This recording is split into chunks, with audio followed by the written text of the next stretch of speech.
મારું નામ છે રાહુલ અને અમે આવી ગયા છીએ નવી સાઈડ અને તમે જોઈ શકો છો આ અમે તમે જોઈ શકો છો આ 19 ગાય 25 જેવું છે. તો આ પંપનું કામ કરેલું છે અમે કુલિંગ માટે અને અત્યારે અમે લોકો સ્ક્રૂ મારી છીએ અને કઈ રીતે સ્ક્રૂ મારી છીએ અમે બતાવીએ તમને વિડીયોમાં.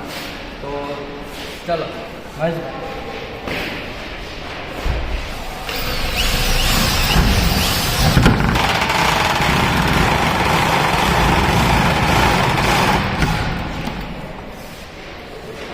તો આવી રીતે સ્ક્રૂ લાગે છે અને અંદર કઈ રીતનું છે એ જોઈએ.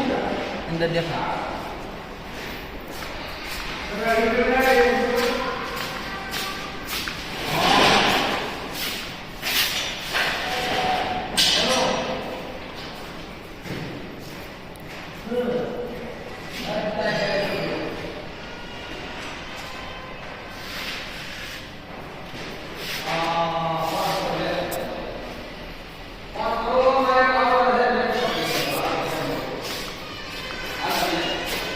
બંધ કરી દો.